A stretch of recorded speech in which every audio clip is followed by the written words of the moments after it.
오늘은 객체에 대해서 소개를 해드리겠습니다. 객체.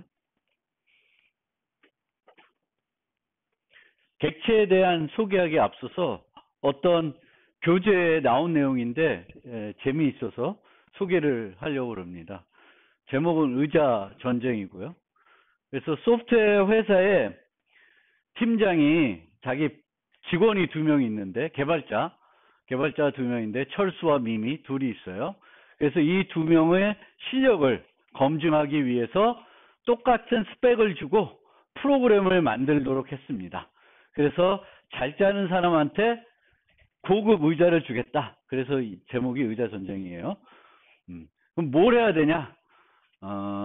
GUI에서 도형들이 있는데 그 도형들을 클릭하면 회전을 해야 돼요. 360도. 뭐 얘는 회전이 똑같은데 어쨌든 360도를 회전해야 돼요. 회전을 해야 되고 그 회전할 때 웨이브 사운드를 재생을 해야 된다 라고 되어 있습니다. 웨이브 파일을 하나 재생을 해야 된다. 근데 철수는 객체 지향을 몰라. 객체 지향을 몰라서 구조와 프로그래밍으로 이것을 개발했습니다. 그래서 이 구조와 프로그램에서 얘가 만든 핵심 함수는 2가지예요. rotate, play sound. 그렇죠? rotate는 도형을 회전하는 거고 play sound는 wave 파일을 실행하는 거예요. 그러니까 틀어주는 거예요. 근데 이 rotate는 안에 어떻게 구성이 되어 있을까요? rotate. 도형에 따라서 회전하는 알고리즘이 다르다라고 하면 이 안에는 어떻게 구성되어 있어요? 조건문으로 구성되어 있겠죠. 그렇죠? 조건문으로 구성이 되어 있을 겁니다. 사각형이면 어떻게, 삼각형이면 어떻게, 원이면 어떻게 이런 식으로 구성이 되어 있을 거예요. 미미는 객체 지향을 잘 알고 객체 지향을 좋아해서 객체 지향으로 구현을 했습니다. 그래서 이 미미는 각 도형마다 클래스를 하나씩 정의해서 각각에다가 그 회전하는 거를 구현했습니다. 그러면은 이 안에는 조건문이 필요 없죠. 그렇죠? 여기는 조건문이 들어갔는데 이제는 여기에 맞는 그 회전, 여기에 맞는 회전, 여기에 맞는 회전 각각이 구현되어 있기 때문에 조건문이 필요 없어요. 지난 시간에도 설명드렸지만 객체 지향으로 프로그램 하다 보면 기존에는 조건문을 쓰던 거를 이제는 조건문을 안 쓰고 다양성이라는 개념을 이용해서 구현을 하게 됩니다. 그래서 이렇게 구현을 했어요. 그랬더니 팀장이 약간 짓궂어서 내가 숙제를 그렇게 줬냐? 하면서 스펙을 추가했습니다. 스펙을 추가했는데 뭘 추가했냐면 임의 도형, 아메바라고 임의 도형을 회전해야 된다. 규격화된 이런 도형 말고 임의 도형을 회전해야 되고 이런 임의 도형을 회전할 때는 웨이브 파일이 아니라 mp3를 플레이해야 된다라고 되어 있습니다. 그러면은 얘는 기존에 이 2개의 함수를 다 수정해야 되겠죠. 그렇죠? 이미 구현해 놓은 요 2개를 수정해야 돼요. 여기에는 또 케이스 하나가 들어가야 되겠죠. 아메바 도형. 여기에는 원래 웨이브 파일만 재생을 했는데 이제는 웨이브 파일 재생하는 거 또 mp3 파일 재생하는 거 2가지가 들어가야 돼요. 그래서 기존의 함수들을 수정을 해야 됩니다. 얘는 기존에 만들었던 요 3개는 하나도 안 건드리고 뭐만 새롭게 만들어요? 요 클래스만 하나 새롭게 만들었어요. 그래서 완성을 시켰습니다. 그래서 둘 다 냈더니 너네들 동작이 내가 기대했던 거하고 다르다라고 했습니다. 뭐가 다르냐? 아메바 도형의 경우에는 중심으로 회전하는 것이 아니라 클릭한 위치를 기반으로 회전해야 된다라고 한 거예요. 그럼 또 수정해야 되겠네. 그래서 얘는 또 수정을 합니다. 얘는 또 함수를 수정해. 그리고 여기에 x, y 좌표를 클릭한 좌표를 주어요. 이 x와 y는 어디서만 필요하냐면 아메바에서만 필요해요. 다른 도형은 그냥 중심에서 하자니까 필요가 없는데. 그리고 나머지 또 수정을 해야 돼. 얘는 기존의 세 개는 또 건드리지 않고 여기다가 x와 y 좌표만 집어넣고 요 로테이트 함수를 수정했습니다. 그래서 제출했어요. 그랬더니 이제 최종적으로 미미가 팀장한테 의자를 받았다고 합니다. 그랬더니 철수가 이 문제 있다. 얘는 코드가 엄청 중복돼 있다. 라고 얘기를 하는데 실제로 구성은 이렇게 보이지만 실제 구성은 객체지향적으로 이렇게 구현이 돼서 코드 중복 없이 각각에 맞는 함수들로만 구성이 해서 코드를 구현할 수가 있습니다. 조건문 없이. 그럼 그 도형이 직사각형이면 직사각에 맞는 회전, 그 도형이 원이면 원에 맞는 회전, 뭐 이런 식으로 되는 겁니다. 그래서 여기 보시면 알겠지만 우리가 객체지향으로 잘 모델링을 하면 조건식이 없어지게 되겠고 뭔가 기능을 추가를 할 때 다른 것을 수정하지 않고 기능을 추가할 수가 있습니다. 근데 이것도 객체지향으로 한다고 해서 이것이 무조건 보장되는 건 아니고 우리가 제대로 설계했을 때에만 이런 효과를 얻을 수 있습니다. 그래서 객체지향적으로 우리가 우리의 주어진 문제를 잘 설계하게 되면은 처음에 만들 때는 오히려 객체지향으로 만드는 것이 코드도 길 수 있고 더 힘들 수도 있지만 완성해 놓고 나면 거기에다가 기능을 추가하는 것은 기존의 구조화 프로그램보다는 더 쉽게 다른 코드 수정 없이 기능을 추가할 수 있다는 이점이 있습니다. 그래서 객체지향이 이런 장점이 있다라는 것을 보여드리기 위해서 소개해드린 내용이고요. 이제 본격적으로 객체에 대한 얘기를 하겠습니다. 객체는 상태를 가지고 있고 특정 행위를 할 수 있으며 이 행위들은 현재 상태에 따라 결과가 달라져야 된다. 그렇게 되어 있습니다. 그래서 객체는 상태를 가지고 있고 그 상태에 따라서 행위의 결과들이 달라질 수 있다. 그러면 우리가 어떤 프로그램을 만들어야 할 때 프로그램에 필요한 모든 요소들을 객체지향적으로 개발하지는 않아요. 그럼 어떤 요소들은 객체지향으로 개발하면 좋고 어떤 거는 객체지향으로 꼭 구현할 필요가 없나? 이걸 한번 생각을 해보면 수학의 사인 함수 어떤 기능이에요. 근데 이 기능은 인자만 가지고 30도라는 그런 값만 가지고 필요한 값들을 계산해 낼 수 있습니다. 과거에 대한 기억도 필요 없어요. 예전에 15도를 계산했는지 45도를 계산했는지 뭘 계산했는지는 현재 값을 계산하는데 아무런 필요가 없습니다. 그러면 이런 기능들은 굳이 객체지향적으로 모델링할 필요는 없습니다. 두 번째 예제, 애완동물 기르기 게임에서 강아지, 우리가 뭐 간단하게 아주 쉽게 만드는 봤지만 이런 경우에는 강아지의 현재 상태에 따라서 행위가 달라질 수 있고 과거에 우리가 이 게임에서 뭘 했는지를 얘가 기억하고 있어야 돼요. 좀 전에 강아지한테 먹이를 줬는데 또 주면 강아지는 그 먹이를 모르죠. 강아지 종류에 따라 다를 수 있는데 잘 안 먹을 수 있어요. 그러니까 강아지가 과거에 뭘 했고 지금까지 뭘 했는지를 기억하고 있고 그 기억에 따라서 그게 현재 상태에 반영이 돼야 되겠고 그 현재 상태가 뭐냐에 따라서 지금 놀고 싶을 수도 있고 졸릴 수도 있고 배고플 수도 있고 그렇습니다. 그런 것들은 객체지향으로 모델링하기가 되게 좋은 케이스가 됩니다. 그러면 또 다른 예제로서 문자열에서 특정 문자 위치 찾기. 애플이라는 문자열에서 A가 어디에 등장하는지.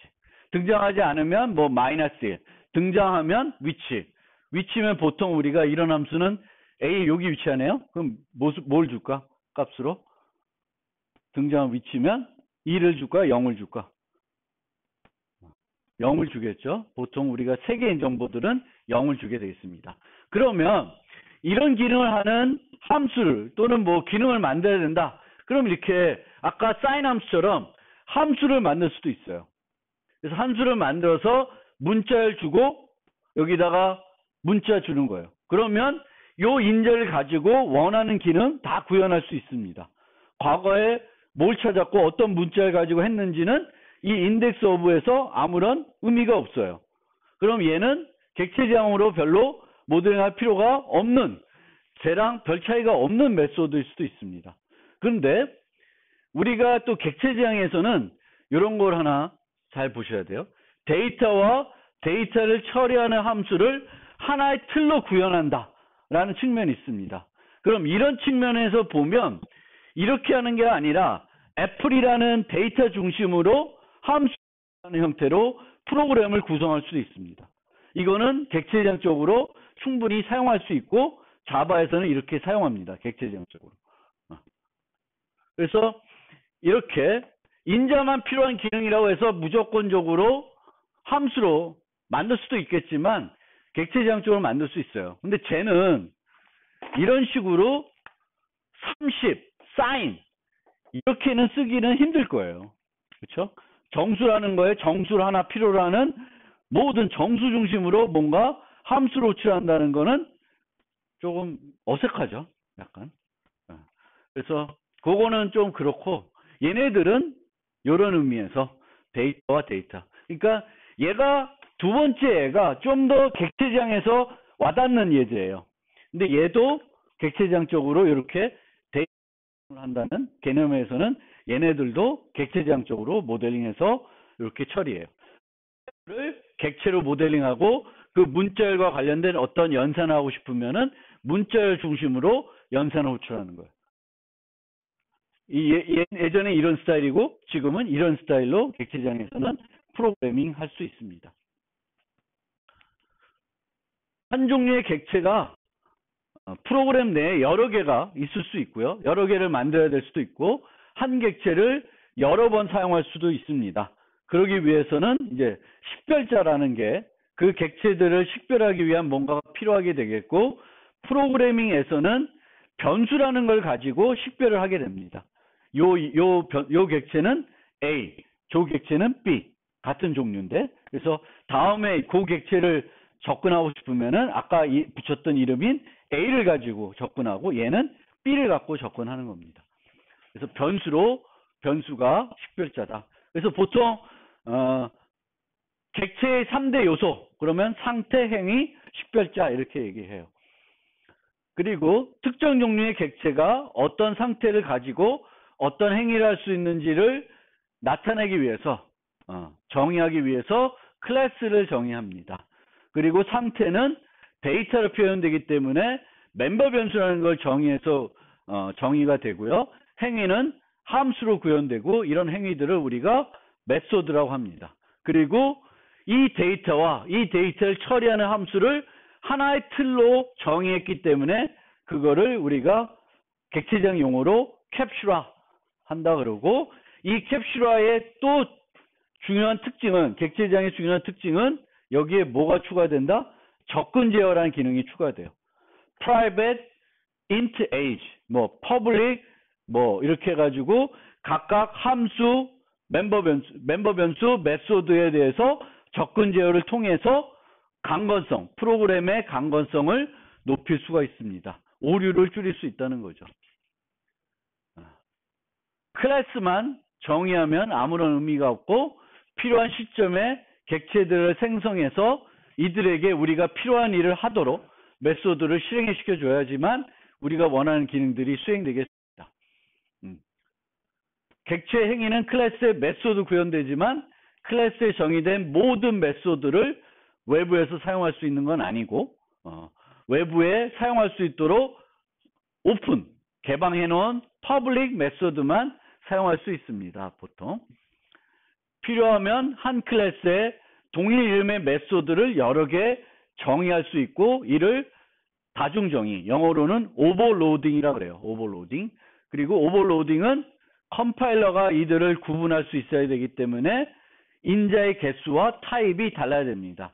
다중정의에 대해서는 슬라이드 뒤쪽에 다시 한번 설명을 드리겠습니다.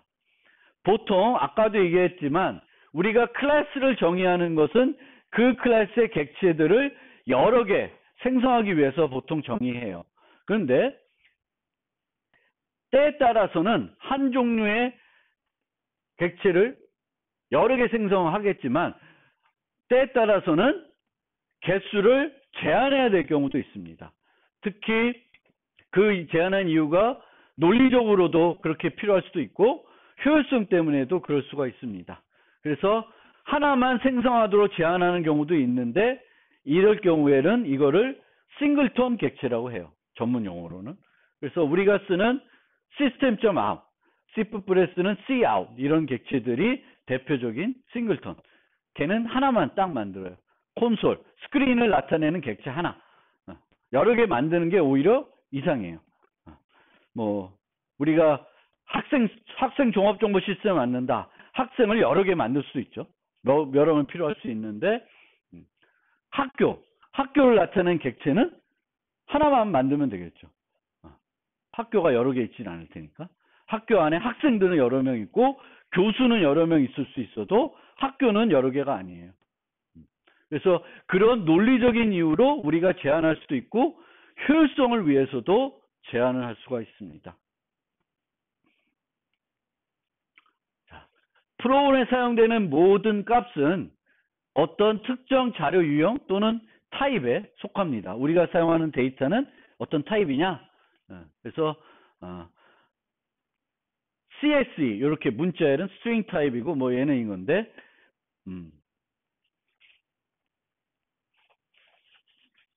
크게 이렇게 구분할 수도 있죠. 언어에 포함되어 있는 타입이 있어요. 언어에 포함되어 있는 타입. 언어에 포함된 타입은 뭐 int, double 뭐 이런 거는 언어 자체에 포함되어 있는 타입이죠. 여기에는 문자열도 들어가 있습니다. 문자열도 들어가 있고 그 다음에 시스템 라이브러리에 만들어 놓은 타입들도 있습니다. 그래서 문자열 처리할 때 우리가 string이라는 클래스를 쓰는데 얘는 이제 시스템 라이브러리에 정의되어 있는 거고 그 다음에 사용자가 정의하는 타입들도 있습니다. 이제 이게 뭐 강아지, 스튜던트 뭐 등등을 우리가 필요한 것들을 만들어서 쓰게 됩니다. 그래서 얘네들을 타입은 이런 타입들이 있을 때 우리가 타입은 이 타입이 가질 수 있는 값들의 범위를 알아야 되겠고 얘를 잘 쓰려면 범위를 알아야 되겠고 그 다음 요거를 이제 도메인이라 그러는데 도메인을 알아야 되겠고 연산을 알아야 돼요. 연산. 그래서 스트링은 문자열을 유지하는 거고 이 문자열 가지고 할 수 있는 연산들이 뭐가 있냐? 뭐 렌스라는 메소드도 있고 길이를 알아내는 아까 얘기한 뭐 인덱스 오브라는 메소드도 있고 많이 있어요. 그럼 이런 메소드들을 내가 익혀놓으면 내가 문자열 가지고 여러 가지 프로그래밍을 할 수 있겠죠. 얘를 문자열만 안다고 해서 이걸 모르면 쓰기 힘들 거 아니에요. 그래서 우리가 어떤 타입이 있으면 그 타입을 가지고 할 수 있는 것들이 뭐가 있냐. 클래스가 있으면 그 클래스에 유지하는 데이터가 있을 거고 행위들이 있을 거예요. 메소드들. 그럼 이 강아지 갖고 우리가 할 수 있는 게 뭐냐. 꼬리를 흔들게 할 수 있고 뭐 밥을 먹일 수 있고 뭐 있을 거예요. 그럼 그런 걸 가지고 우리가 뭘 할 수 있구나라는 거를 이제 알게 됩니다. 그래서 이런 데이터들을 유지하기 위해서 프로그램에서는 변수라는 개념을 씁니다. 변수. 그래서 변수는 어떤 값을 저장한 곳, 저장되어 있는 곳이라 그러고 말이 좀 어색할 수도 있는데 그냥 프로그램이 실행이 되면은 그 타입들마다 우리가 쓰려고 하는 데이터마다 그 데이터를 잘 담을 수 있는 그릇을 하나 유리컵을 하나씩 준비해 준다. 뭐 이렇게 생각할 수 있어요. 그리고 이 유리컵의 크기는 타입마다 다 다르다. 다 다르다. 코끼리를 집어넣을 수 있는 유리컵하고 토끼를 집어넣을 수 있는 유리컵의 크기가 다르겠죠. 그리고 토끼를 집어넣을 수 있는 유리컵에 코끼리는 못 넣겠죠. 그래서 인트가 들어가는 데다가 더블을 못 넣어요.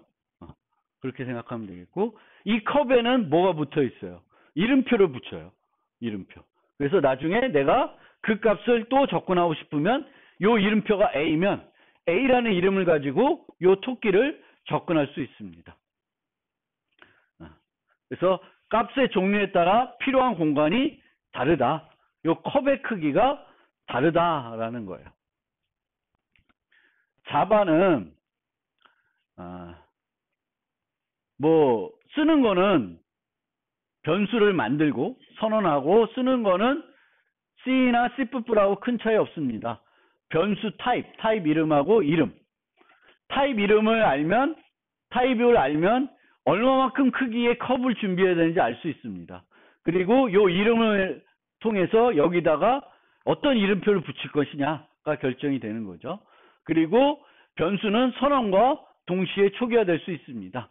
그럼 int age equal 10 하면은 요 값이 요 컵 안에 들어가 있다. 이렇게 생각하시면 돼요.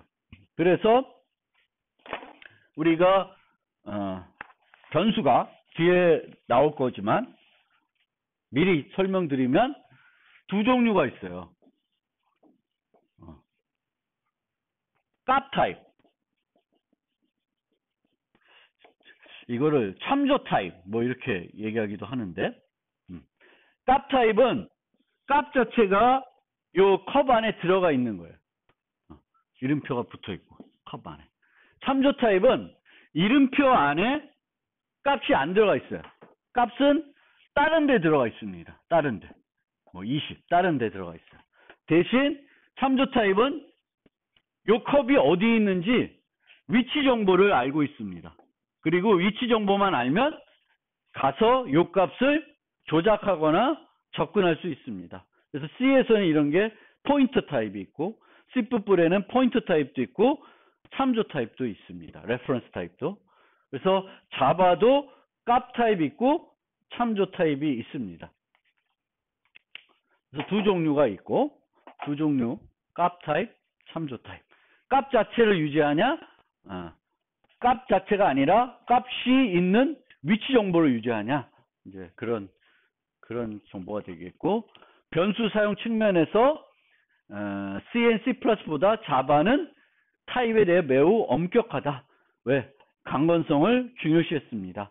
자바는 초기에 인베이드 소프트웨어를 목표로 했고, 그렇기 때문에 프로그램의 강건성을 매우 중요하게 여겼습니다. 그래서 C++에서는 보통 워닝을 주던 것들을 자바에서는 워닝이 아니라 문법 오류를 주고 있습니다. 자바에서는 정수에다가 부동소수를 이렇게 넣는 건 문법 오류예요. 문법 오류. 여기서처럼 초기화되지 않은 변수를 출력해 보는 건 자바에서는 문법 오류야. 초기화되지 않은 변수의 사용은 문법 오류. C++은 뭐 C나 C++은 이거를 오류를 주지 않고 워닝을 주게 됩니다. 그리고 실제 찍어보면 어떤 값이 찍힐지 예측을 못해요. age가 어떤 메모리에 공간에 할당되는데 그 공간이 지금 어떤 상태인지에 따라서 나오는 값들이 다양한 값이 나올 수 있어요. 초기화가 안 돼 있으면. 그래서 이제 이런 형태로 되어 있고요. 그러면 요 age요. 그리고 저 name, 뭐 screen 이런 이름들, 그런 이름들을 우리가 식별자라고 하는데, 프로그램에서는 프로그램에 직접 정의한 이름을 식별자라고 합니다. 그래서 이 식별자를 명명하는 규칙은 영문자, 숫자, 밑줄 문자, 그리고 달러 기호가 있는데, 요거는 그냥 있다고만 알고 쓰지는 마세요. 그래서 요 세 개 가지고 작업하시면 돼요. 영문자, 숫자, 밑줄 문자. 그리고 가급적이면 그 밑줄 문자를 시작하는 것도 쓰지 말라고 되어 있습니다. 굳이. 그래서 이렇게 쓰시면 돼요. 그리고 늘 말씀드리지만 이런 명명 규칙도 우리가 외운다기보다는 그냥 상식적으로 한번 왜 저런 규칙을 가지고 있을까 라는 것을 생각해 보고 규칙들을 이해할 필요가 있습니다. 이 규칙들은 컴파일러가 이해해야 되는 거죠. 컴파일러가 얘를 번역해야 돼요. 그럼 컴파일러가 이 값을 식별자로 분석을 해야 되는데, 예를 들면 화이트 마이너스 박스 이렇게 되면 이 마이너스 기호를 그 마이너스로 인식하겠죠. 그래서 화이트와 박스를 다른 식별자로 생각하게 되지 얘를 하나로 생각하지 않아요. 왜? 마이너스는 어떤 의미를 가지니까. 그래서 두 개의 문자 쓸 때 그냥 화이트 박스라든지 아니면 밑줄은 돼도, 밑줄 문자는 돼도 마이너스는 안 되겠죠. 공백 문자가 들어가도 마찬가지. 뭐 컴파일러 입장에서는 두 개의 다른 식별자로 인식하지 같은 걸로 인식할 수가 없습니다. 그래서 컴파일러 입장이 돼 보면 그 문법들이 어떻게 돼야 된다는 것을 우리가 쉽게 이해할 수 있고요. 키워드들은 사용할 수 없습니다. 그리고 대소 문자를 구분할 수 없고.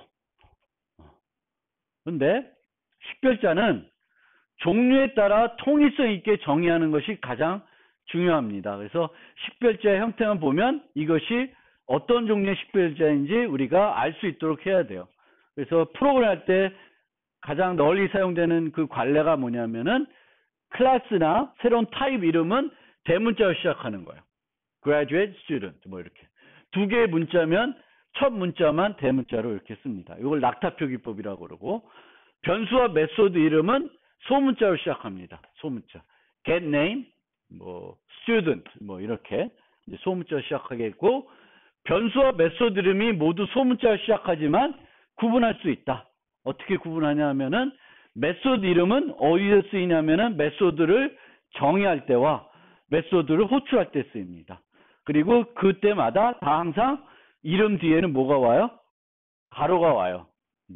getName이라는 메소드를 정의할 때도 가로가 있어야 되겠죠. 매개 변수 목록을 정의하기 위해서. 그리고 호출할 때도 인재를 넘겨주기 위해서 가로가 와야 돼요. 그래서 이름 뒤에 소문자를 시작해서 이름 뒤에 가로가 있는 것은 함수 이름이구나. 이렇게 쉽게 이해할 수 있고, 이름 뒤에 가로가 없는 것은 변수 이름이구나 라고 쉽게 이해할 수 있습니다. 근데 어떤 경우에 여러분들이 클래스 이름을 지으면서 클래스 이름을 소문자로 시작해요. 그러면 이 이름을 봤을 때 얘가 변수 이름인지 클래스 이름인지 식별하기가 어렵습니다. 그래서 이름만 보더라도, 식별자의 형태만 보더라도 이게 어떤 이름인지 구분할 수 있어야 되겠고, 또 변수와 메소드 이름은 특징적으로 변수는 데이터고 메소드는 행위이기 때문에 변수는 주로 명사를 이용해서 명명을 합니다. 근데 메소드 이름은 행위이기 때문에 많은 경우에 뭘 사용한다? 동사를 써요. 여기처럼 뭐 get name, set name, withdraw, deposit 뭐 이렇게 동사를 쓰게 됩니다.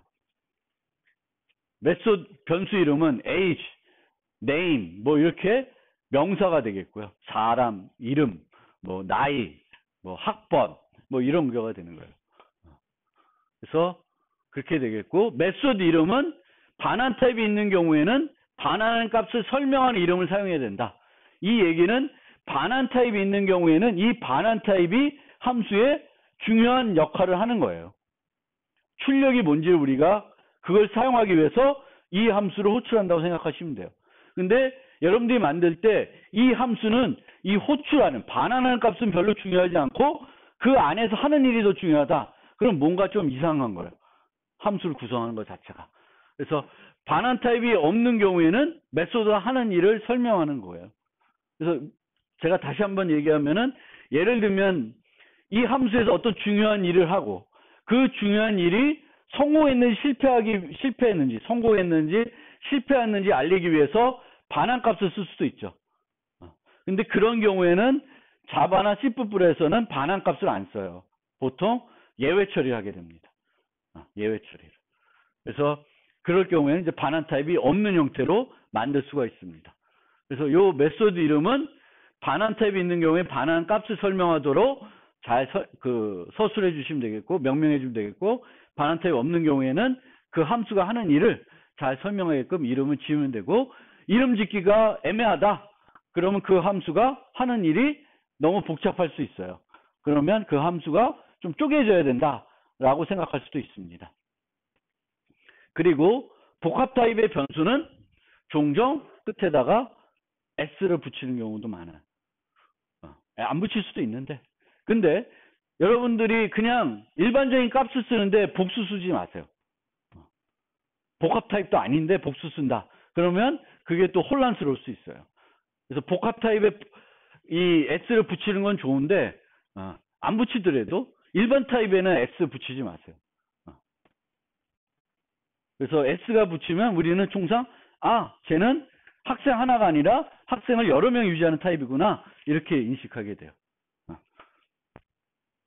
그러면 자바의 키워드는 여기가 다예요. 그리고 요 두 줄은 모듈을 사용할 경우에만 키워드가 되고 모듈을 사용하지 않으면 키워드가 아니에요. 모듈을 사용할 때만 쓰인다. 그러면은 요 위부터 여기 정도만 돼요. 하나, 둘, 셋, 넷, 다, 여. 하나, 둘, 셋, 넷, 다, 여, 일곱, 여덟. 6, 8에 48. 한 45개 정도밖에 없어요. 45개. 그러니까 C++, 11 뭐 이런 걸 보면 키워드가 엄청 많아요. 근데 자바는 키워드의 개수가 훨씬 작아요. 그만큼 문법이 어떻게 하다? 단순하다라고 생각하시면 돼요. 그래서 요 기능을 잠깐만 살펴보면은 요 위에 있는 8개가 뭐겠어요? 요 위에 있는 8개가 자바에 있는 원시 타입들이에요. 원시 타입. 불리언, 참, 거짓, 캐릭터 뭐겠어요? 문자를 나타내는 타입. 그리고 바이트, 쇼트, 인트, 롱은 정수 타입이에요. 그 다음에 플로트, 더블. 플로트와 더블은 부동소수 타입. 그 다음에 두 번째 줄은 좀 스킵하고. 그 다음에 new라는 거 보이죠? new. 객체 생성할 때 쓰는 거. 그 다음에 여기서 여기까지는 객체를 정의할 때 쓰이는 것들이에요. 객체를 정의할 때. 그 클래스 정의할 때 쓰이는 것들이고, 여기 if, else, switch, case, default 여기까지는 조건문에서 쓰이는 5개. 그 다음에 while, do, for, break, continue 여기까지는 반복문에서 쓰이는 거예요. 그리고 throw, throws, try, catch, final, assert 요거는 예외 처리할 때 쓰는 거예요. 예외 처리. 그리고 true, false, null까지. 그리고 const와 goTo는 안 써요. 근데 reserve 해놨어요. 쓰지 말라고. const와 goTo는 자바 키워드지만 문법적으로 안 쓰입니다. const와 goTo는. 그러니까 C++에서 const는 자바에서는 저 final이라는 용어를 써요.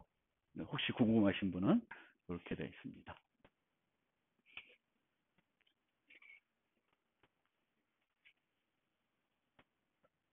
그래서 자바에 존재하는 모든 데이터 타입 아니면 뭐 꼭 자바가 아니더라도 프로그램 언어에 존재하는 모든 데이터 타입은 크게 값 타입과 참조 타입으로 나눌 수 있습니다. 값 타입은 변수 자체의 그 값을 유지하는 타입이고 참조 타입은 값 자체를 유지하지 않고 위치 정보를 유지한다.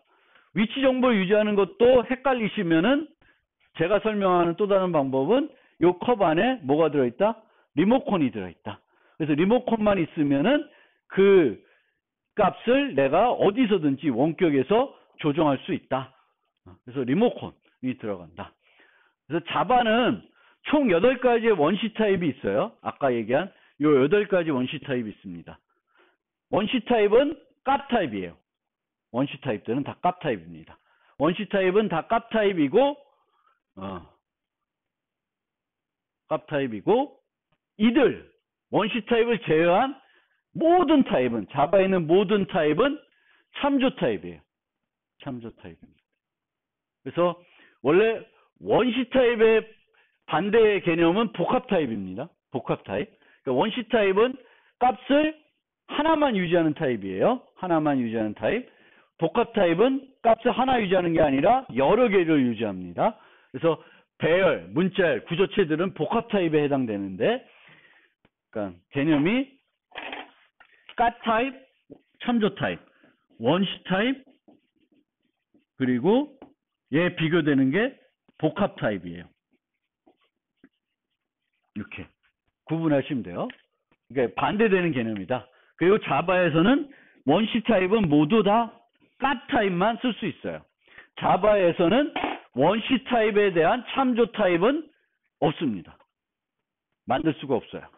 존재하지 않아요. 존재하지 않고, 그러니까 뭐 C처럼 인트에 대한 포인터 이런 거 없어요. 자바는. 그래서 원시 타입은 그 8개는 값 타입이고 값 타입으로만 처리할 수 있다. 자바에서는. 그리고 이 8가지 제외한 나머지들은 다 참조 타입이에요. 참조 타입. 자바에서는. 배열, 열거형, 그리고 객체도 다 참조 타입으로 처리합니다. 그래서 객체들은 이렇게 만드는데 int age equal 10 하면은 10 자체가 이 컵에 들어가 있는 원시 타입인 동시에 얘는 무슨 타입? 값 타입이에요. 원시 타입이니까. 얘는 객체예요. 객체를 생성한 거예요. 그래서 얘는 독이라고 하는 컵에는 강아지 자체가 안 들어가요. 강아지 어디 딴 데 가 있어. 만든 객체는. 그리고 여기에는 강아지가 있는, 생성한 객체가 있는 위치 정보를 유지한다. 근데 그 위치 정보가 좀 어려우시면, 개념이 어려우시면 이런 리모컨이 하나 들어가 있다. 그래서 요 이름을 이용해서 그 리모컨을 가지고 다른 데에 있는 강아지를 나는 조작할 수 있다. 되는 거예요. 강아지. 그래서 장점은 이렇게 모델링하기 때문에 문법이 상당히 단순합니다. 문법이. 자바에는 딱 두 종류예요. 8개의 원시 타입, 나머지는 다 객체 타입, 참조 타입입니다. 그래서 나중에 이 자바의 원시 타입에 대해서 자세히 설명하겠지만 미리 조금 설명드리면은 자바의 8가지 원시 타입이 있는데 얘들의 차지하는 공간 크기, 메모리의 크기는 그 표준에 정의되어 있습니다. 표준에 이렇게 고정시켜 놓은 이유는 그러니까 시스템 환경에 맞는 크기를 쓰지 않고 항상 동일한 크기를 쓰는 것은 자바가 원래 목표했던 어느 컴퓨팅 환경에서 실행하나 뭘 원했어요? 실행 결과가 동일하게 원했습니다. 여기서도 오버플로 나면 저기서도 오버플로 나야 되고 여기서 오버플로 안 나면 저기서도 안 나야 돼요. 그래서 늘 고정된 크기를 쓴다. 그래서 이 크기는 고정되어 있습니다.